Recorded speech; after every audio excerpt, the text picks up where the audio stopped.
আর দেরি করো না, তাড়াতাড়ি তুমি যাকে ভালোবাসো একটা গোলাপ দিয়ে আসো। আমিও চলে এসেছি আমি যাকে ভালোবাসি তার কাছে। গুড মর্নিং বন্ধুরা, কেমন আছো? আই হোপ তোমরা সবাই ভালো আছো।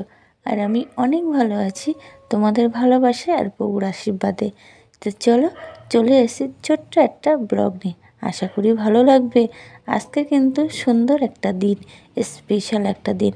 আজকে কিন্তু 7 তারিখ, আর এখন কিন্তু বাজে প্রায় 9:30, আর হচ্ছে শুক্রবার। তো চলো, আমি দেখো সকাল সকাল চা করে নিলাম। আর দেখি তোমার দাদা ভাই রুটি খাবে, তো রুটি গরম গরম দুধ আর 1 বাটি তরকারি দিয়ে দিলাম। দোকানে নিয়ে চলে গেল ছোটো মেয়ে, তোমার দাদাভাই খেয়ে নেবে। আর আমি এদিকে চাটা খেয়ে তারপরে কিন্তু রান্নার দিকে চলে আসলাম। এদিকে দেখো কি কি রান্না করব সেটাই শেয়ার করছি। এখানে করছি শাক ভাজা, কুমড়ি শাক আর ডিমের ঝোল। তো চলো, আমার কিন্তু সব কাজ বাজ রান্না বান্না কমপ্লিট হয়ে গেছে। আর কি রান্না করছি সেটা তোমাদেরকে দেখিয়ে দিলাম এক ঝলক। তো চলো, আজকের কিন্তু স্পেশাল একটা দিন, কেউ কিন্তু ভুলো না। সবাই যাকে যাকে ভালোবাসো তাকে কিন্তু সুন্দর একটা গোলাপ নিয়ে তাকে উপহার দেবে। তো আমি প্রথম নিলাম প্রভুর জন্য গোলাপ, প্রভুকে গোলাপটা দিয়ে তারপরে আমার বাদবাকি কাজ।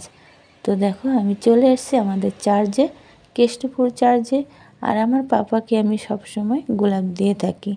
এটাই হচ্ছে আমার পাপা, মা, ভাই, বোন, প্লাস আমার সবথেকে বেশি বন্ধু আর ভালোবাসার একটা ঈশ্বর।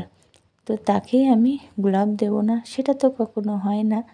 তো চলো, আমার গোলাপটা বার করে আগে আমার বন্ধুকে দিয়ে দিই, প্লাস আমার পাপাকে।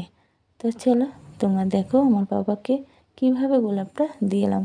তারপরে চলে আসলাম, তোমার দাদাভাই আসলো আমাকে একটা গোলাপ দেওয়ার জন্য ফুল বাগানে।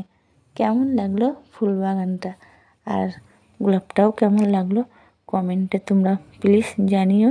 আর সবাই ভালো থেকো, সুস্থ থেকো। সবাইকে জানাই হ্যাপি রোজ ডে।